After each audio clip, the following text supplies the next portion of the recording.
Hola jóvenes, buenos días. Bienvenidos. Disculpen la hora, pero tenemos de la universidad una capacitación a las 8:30 hasta las 10 de la mañana. Por eso hemos adelantado a las 7 hoy y gracias por su comprensión. Esperemos que suban todos. No se olviden anotarse en el chat. Es para la asistencia, el chat. El tema de hoy es indicadores de salud.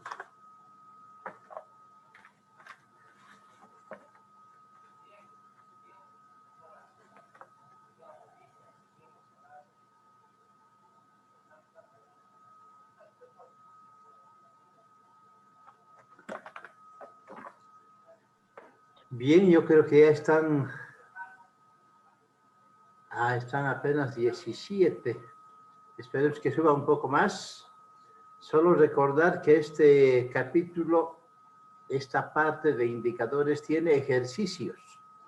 Vamos a aprender a calcular coberturas de vacunas y rendimiento médico. Y eso lo vamos a hacer por el Moodle. Espero que esté solucionado el Moodle.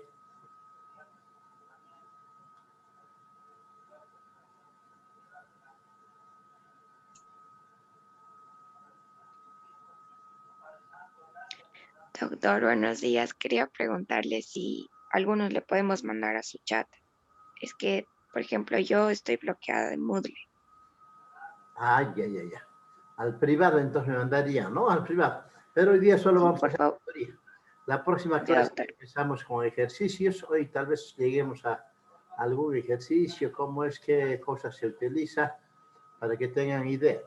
La próxima clase hacemos netamente un ejercicio conmigo y el siguiente ya ustedes, como práctica que va a tener valor para la calificación, ¿no? Muy bien, gracias por la aclaración. Sí, me dijeron que una semana, 2 semanas todavía van a solucionar lo del Moodle. No, hay otros que no los pueden, no sé qué pasa, pero no los pueden subir, dice, al Moodle. Pero la mayoría creo que ya está, ¿no? Entonces no va a haber problema. Algunas excepciones sí.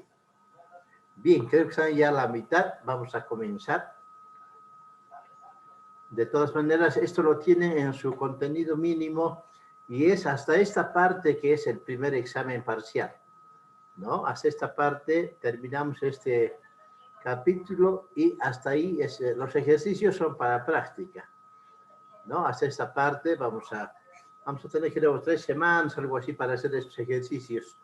Con calma lo vamos a realizar. Bien, ¿qué dice el análisis de los servicios de salud? Que es un proceso que trata de determinar de forma sistemática y objetiva la lectura, el proceso y los resultados de ellos. Los instrumentos que utiliza dicho análisis son los indicadores, ¿no? Indicadores de salud. Es muy importante un servicio hospitalario porque nos da la idea de cómo está ese servicio. Ustedes cuando vayan a cualquier hospital, lo primero que pregunten o puedan ustedes indagar es cuáles son las 10 primeras causas de consulta externa, ¿no? Las 10 primeras causas de consulta externa.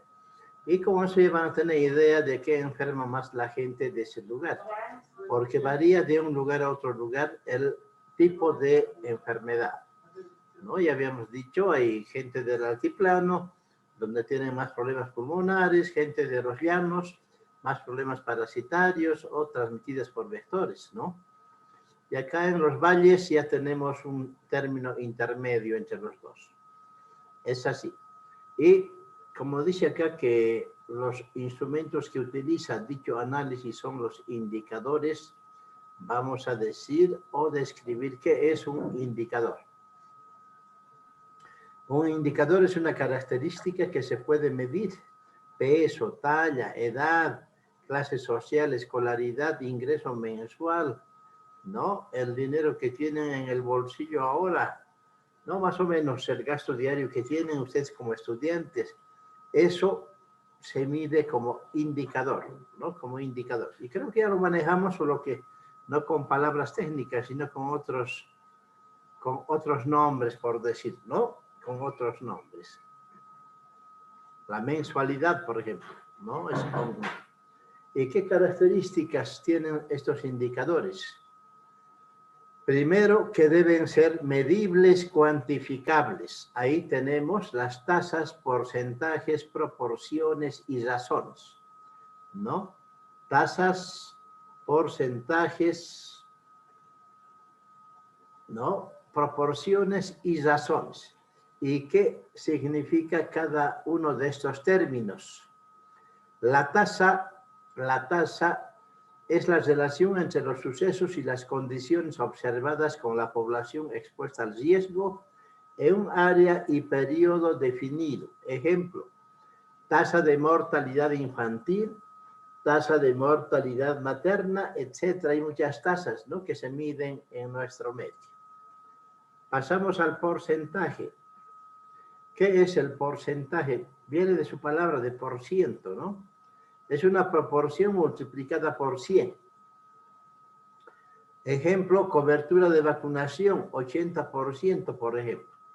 ¿Qué quiere decir, no? ¿Qué quiere decir? Que de 80 niños, que de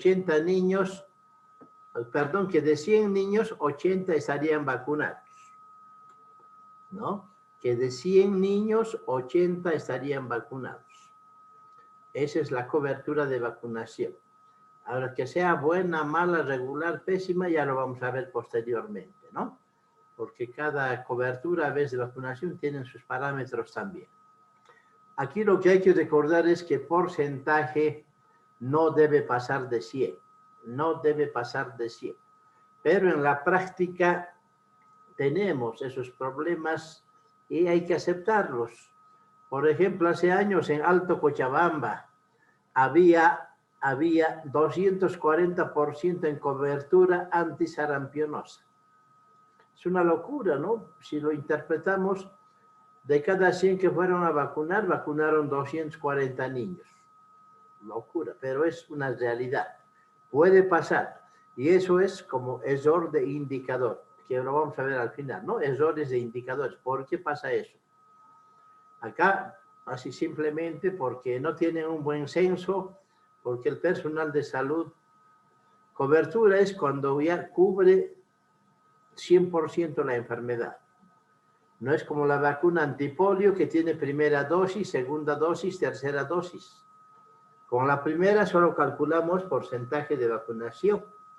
Con la segunda también porcentaje de vacunación. Con la tercera que protege ya para toda la vida, ahí sí es cobertura.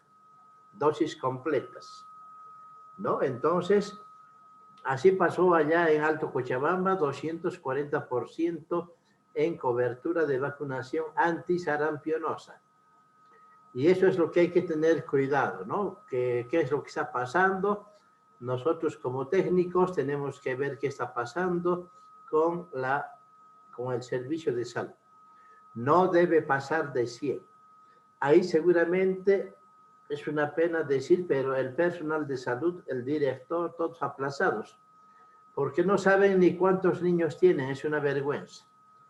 Nosotros fuimos como supervisores, ayudamos a vacunar y vacunamos 240 de cada 100, que ellos decían que tenían, ¿no? Entonces eso significa que ellos no saben ni cuántos niños tienen. Hay que hacer nuevo censo ahí, ¿no? Nuevo censo, porque no debe pasar de 100. Ahora, alguna vez yo fui director del hospital acá Cochabamba, ¿no? Ahí manejábamos media Cochabamba como director del distrito sur y había otro director del distrito norte. Entonces, toda la parte sur me tocó dirigir ahí. Y alguna licenciada en enfermería nos colocó 100% la cobertura de vacunación. La verdad, jóvenes, no hay que confiar en el 100%. A mí me gustaría que lo pongan 99% o 101%. 101% o 240% es para llamada de atención, porque no saben ni cuántos niños tienen. 99% es para felicitar, porque se aproximan al 100%. Pero cuando ponen 100%, hay que pensar que está manipulado, que está tergiversado los datos y han dado ese monto, ¿no? Por recibir seguramente felicitación, pero es motivo de investigación. Alguna vez los técnicos medios en enfermería, porque ya no hay auxiliares de enfermería, ¿no? Ahora son técnicos medios en enfermería.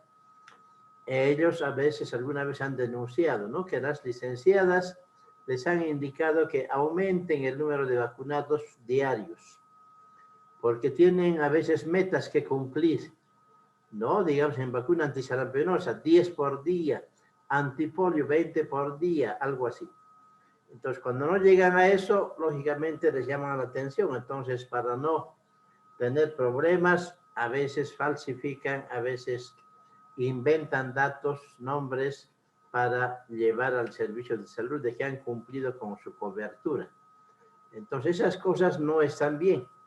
De ahí que tenemos niños vacunados, están enfermando con sarampión. ¿Por qué? Si está vacunado, ¿por qué debería enfermar?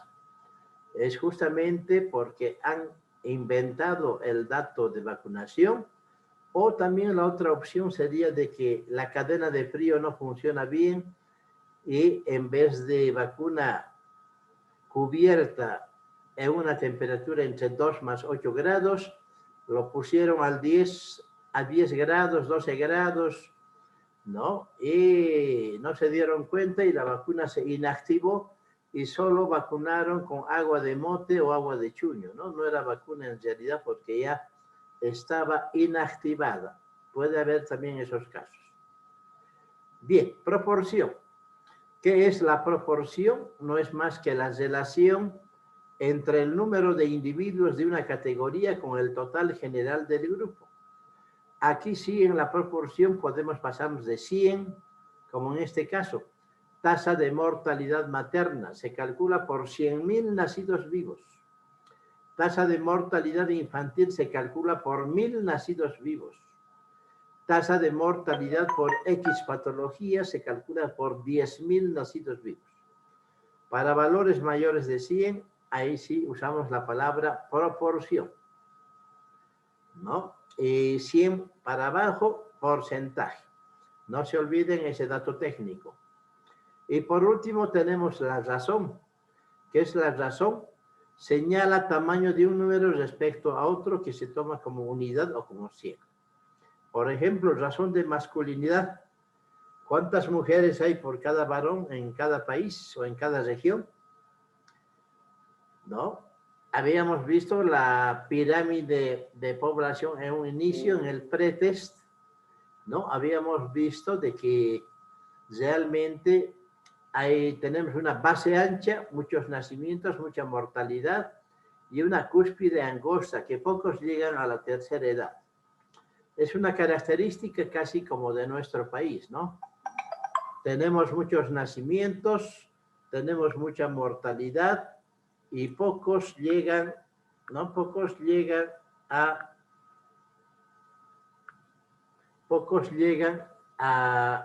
la edad ideal, digamos, ¿no? Para poder ser realizados en este sentido.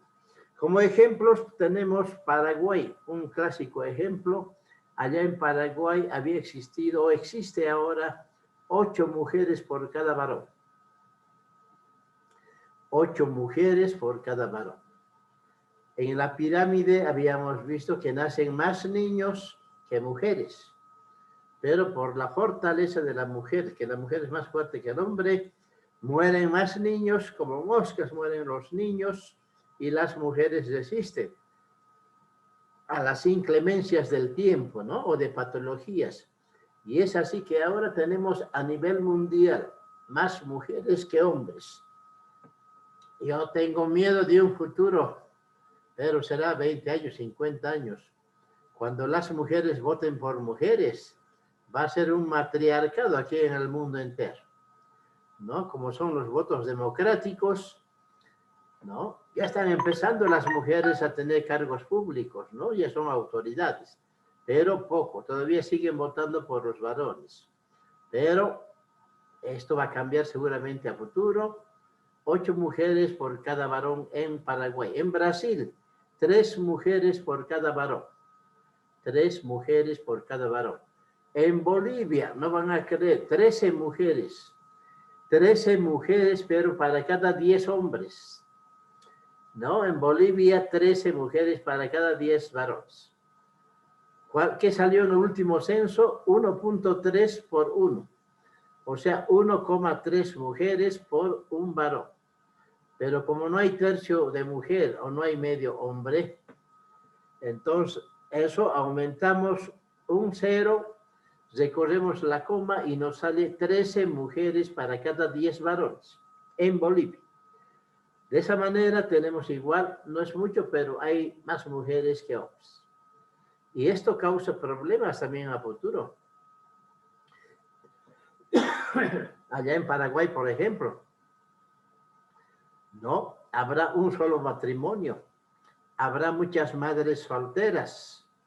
Vean esa situación, ¿no? O habrá peleas por hombre. Indican que allá el factor socioeconómico está cambiando y la mujer que tiene más poder económico captura al hombre, ¿no? Lo mantiene al hombre, el hombre ya ni trabaja. Dice que vive con la que le mantiene en mejor situación, ¿no? Y si no, ya cambia de otra mujer, porque hay varias mujeres esperando también. Solo una puede casarse, el resto 9 mujeres quedan solteronas o madres solteras. Hay esa situación. Y es un problema social a futuro, ¿no? Un problema social. Bien, continuamos. También pueden ser comparables temporal, ¿no? Temporal y espacialmente. ¿Qué significa eso? Que a través del tiempo puede haber también patologías, ¿no? Como por ejemplo, las iras, las EDAs, infecciones respiratorias agudas. ¿En qué época del año hay mayor número de infecciones respiratorias? Lógicamente, no es simple pensar en invierno, en época de frío. Lógicamente, en otros tiempos también hay, pero poco. Más cantidad de enfermos tendríamos en invierno, ¿no? Ahí donde las iras aumentan y la causa de muerte es la neumonía en menores de 5 años especialmente. Ahí temporalmente, ¿no? Y espacialmente podemos ver, es una curva de que en invierno, mayo, junio, julio, mueren más niños por iras, infecciones respiratorias agudas. Y cuando hay las EDAs, enfermedades diarreicas agudas, en épocas de calor, ¿no? Noviembre, diciembre, enero, mayor número de EDAs, ¿no? Entonces, es una curva contradictoria a las iras, las EDAs. EDAs en época de calor, iras en época de frío, ¿no? Ahí vemos que son comparables temporal y espacialmente. O igual vemos también los partos, si no hemos visto ya con ustedes, en qué época del año, ¿no? En qué época del año tenemos más nacimientos a nivel mundial. Primer pico de partos había sido noviembre, ¿no? ¿Quiénes han nacido en noviembre? A ver, levanten la mano. Son productos del carnaval. Si recorremos 9 meses atrás, carnavales, ¿no? Los que han nacido en noviembre son productos del carnaval. Segundo pico de partos a nivel internacional había sido septiembre. Septiembre. ¿Quiénes han nacido en septiembre? Levanten la mano. Si recorremos 9 meses atrás, fiestas de fin de año, ¿no? Fiestas de fin de año. Productos de la Navidad y productos del Año Nuevo. Tal vez de Reyes también, ¿no? Entonces, vean, pareciera que somos hijos de fiestas. Y cada mes que digan, ¿no? No sé, por ejemplo, a ver.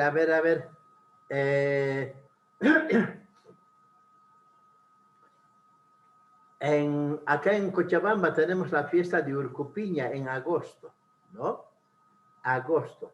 Solo hay que quitarle 3 meses, ¿no? Agosto sería julio, junio, mayo. En mayo, ¿quiénes han nacido, no? son productos de Urcupiña, de la fiesta de Urcupiña. Los que han nacido en agosto. ¿No? Productos, perdón, quienes han nacido en mayo serían productos Mayo de... de Urcupiña. ¿No? Es solo quitarle 3 meses al mes que han nacido y qué fiesta tenemos ahí. Creo que tenemos, cada mes tiene su fiesta, ¿no? Cada mes tiene su fiesta. Igual, ¿no? En septiembre, ya habéis dicho, hay también fiestas de aniversario de Cochabamba, todo eso, pero quienes nacieron en septiembre son productos de un embarazo planificado o no planificado en Navidad, Año Nuevo y Reyes, diríamos, ¿no? Creo que no es planificado, ¿no? Son fiestas que a través del alcohol uno se entusiasma, se alegra y pues hay un producto. Más o menos eso para variar, para calcular su fecha de nacimiento, ¿no? ¿En qué fiesta fueron concebidos?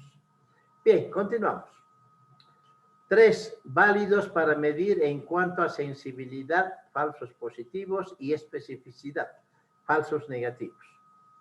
Este indicador es mayormente uso de laboratorios, ¿no? Donde detectan allá falsos positivos y falsos negativos. Por ejemplo, en Chagas, la OMS dice de 3 exámenes, 2 tienen que ser positivos para confirmar un diagnóstico de Chagas. Por ejemplo, están haciendo solamente el JAI en hospitales. El JAI, hemoaglutinación indirecta para Chagas. Y sale positivo. Y la mujer puede que no tenga Chagas porque tuvo leishmaniasis o tuvo, vamos a decir, salmonelosis, y le sale un falso positivo para Chagas en el JAI, ¿no? Entonces hay que confirmar con otro laboratorio, indica la OMS. Hay que hacer un ELISA o hacer el TIF, la tinción de inmunofluorescencia, cualquiera de los dos. Si ahí sale positivo, se confirma Chagas, pero si sale negativo, digamos en el TIF, en la tinción de inmunofluorescencia, tenemos uno negativo, el otro positivo. ¿Qué vamos a hacer? La tercera prueba, que es el ELISA, ¿no? Para Chagas. No solamente hay que colocar ELISA, hay que colocar ELISA para Chagas, ELISA para cisticerco o ELISA para VIH, ¿no? Hay que colocar con nombre y apellido. ELISA es un método.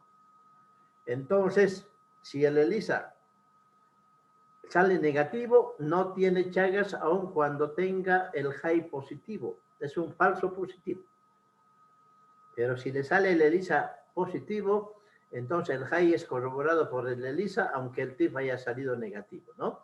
2 pruebas confirman un diagnóstico. Y así podría haber falsos positivos o falsos negativos en algunas muestras también, que los de laboratorio ya lo manejan, ¿no? Y tienen que comprobar la especificidad o la sensibilidad. Cuarto, deben ser sencillos en cuanto a su construcción e interpretación. Lamentablemente, ¿no? En estas épocas, cuando la política, ¿no? Pondera en nuestros países, las autoridades de cualquier institución son gente que no tiene capacidad, que no tiene preparación, no está formado. Para cualquier dirección de hospital, de cualquier institución en salud, mínimo debería tener una maestría en salud pública, una maestría en epidemiología o una maestría en gerencia hospitalaria. Pero lamentablemente es al calor político que se nombra a los directores, y recién egresados están siendo directores porque salieron a gritar en las calles o porque colocaron muchos afiches, digamos, en las calles, esas cosas, ¿no? Y por eso, para nosotros como técnicos, es bueno hacerlo bien sencillito, un informe para que pueda entender nuestro jefe, ¿no? Si le decimos 80%, sabrá nuestro jefe qué significa 80%, ¿no? Pero si le decimos, le mandamos una caja de muerto, digamos, ¿no? Un ataúd grande en una población y un ataúd pequeño en otra población, se va a dar cuenta que en el pequeño mueren menos y en el grande mueren más, ¿no? Más o menos la idea en cuanto a mortalidad sería el informe. Por eso debemos colaborar con los jefes para que tengan buena interpretación o explicarles. 5. Deben ser eficientes en cuanto a costo y tiempo. Ya vamos a ver estas palabras de eficiencia, efectividad y eficacia.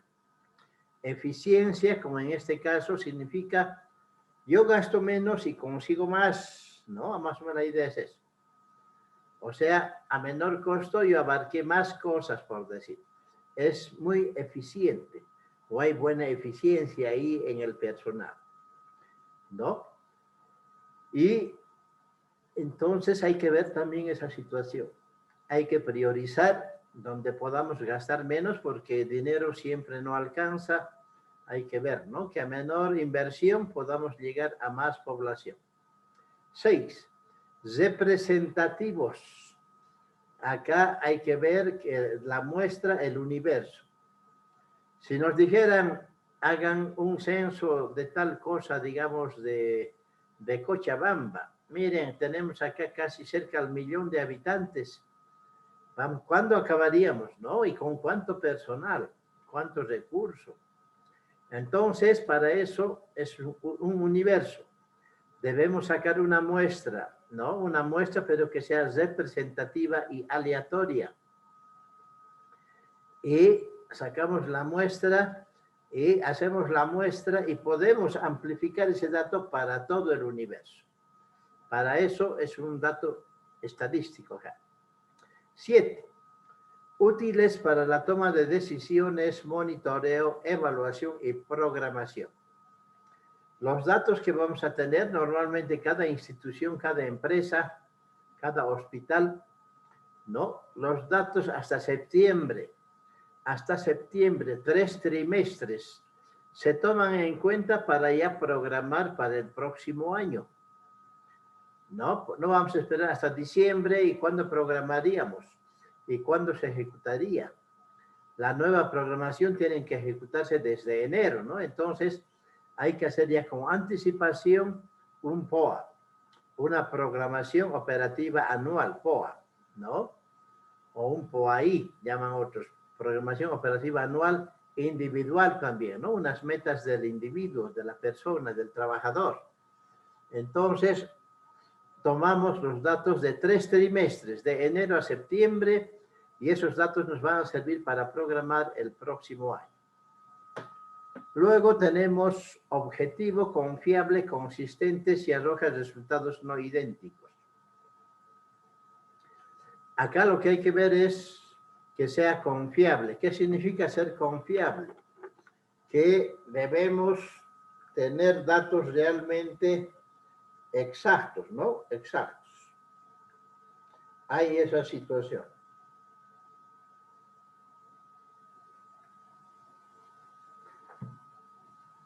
Porque habemos también técnicos que vamos a inventar posiblemente, ¿no? Vamos a usar posiblemente. Podemos fraguar, podemos inventar, podemos delinquir inventando datos para conseguir determinado proyecto o presupuesto, ¿no? Hay ese tipo de situaciones. Entonces, hay que saber confiar también en las personas o ver si no están inventándose datos, como el caso de vacunas, por ejemplo, que podría ocurrir en algún momento, ¿no? Hay esa situación. Hay muchos, digamos, hay un presupuesto para diabetes.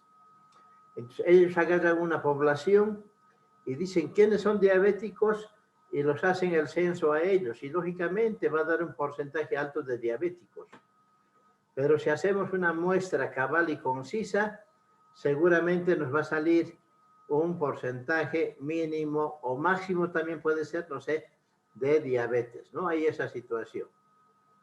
Bien, ¿no? Entonces, hay que ver también esa situación. 9, último, sensible si registra cambios de la situación o fenómeno de qué se trata. Acá lo que tenemos que ver es si realmente justifica, ¿no? Justifica hacer cambio total, digamos, de un proyecto, ¿no? Habría que ver esa situación también. Bien. Luego tenemos tipos de indicadores de mayor uso en salud pública. Si entramos al Internet, ¿no? Si entramos al Internet, lógicamente, ¿no? Lógicamente vamos a tener monte de indicadores de salud y de otras ramas también. Estas que vamos a mostrar son algunos indicadores de mayor uso en salud pública. Por ejemplo, indicadores de estructura, que se refiere a los recursos humanos, materiales y financieros, ¿no? Es más que todo sería al inventario de recursos humanos y recursos materiales. Acá tenemos uno, la accesibilidad, que no solamente es geográfica, sino es también económica, vamos a decir. Y dos, la disponibilidad, que es donde se refiere netamente al inventario humano o físico que se tiene en una institución. Eso nos marca los indicadores de estructura. B, tenemos indicadores de proceso que miden el grado de cumplimiento, ¿no? Acá vamos a tener las actividades, la productividad, el uso, la utilización y la calidad, ¿no? Entonces tenemos parámetros para medir indicadores de proceso. O sea, cuántas horas te contrataron y cuántos pacientes debes atender. Y hay parámetros de acuerdo a la auditoría médica, parámetros ya, ¿no? Por ejemplo, medicina general, 15 minutos por paciente con buena calidad. Pediatría igual. Ginecología y odontología, 20 minutos con calidad un paciente, ¿no? Y en función a eso hay que calcular cuántos pacientes debería atender de acuerdo al tiempo de contrato del profesional. Hay esa situación que después lo vamos a explicar uno por uno. Luego tenemos indicadores de impacto.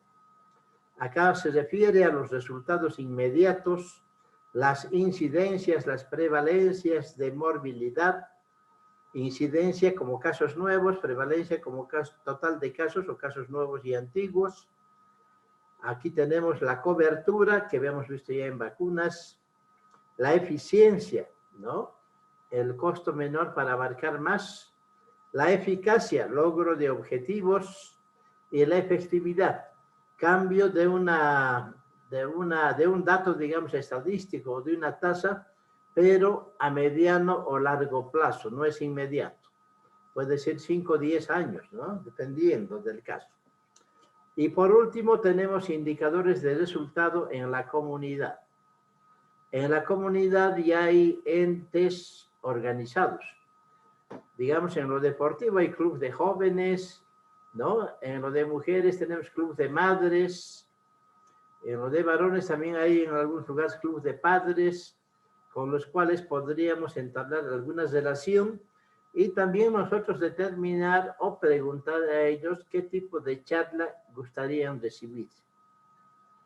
¿No? Lógicamente, a nivel de mujeres van a querer recibir, hay, ¿no? Complicaciones del embarazo, del parto, del puerperio, qué es el cáncer de mama, qué es el cáncer de útero, cómo se puede prevenir. Esas cosas de inicio serían muy importantes, ¿no? A nivel de jóvenes igualmente, ¿no? Hablar sobre la violencia, sobre las enfermedades de transmisión sexual, cómo prevenirlas, cómo evitar embarazos no planificados, por decir, ¿no?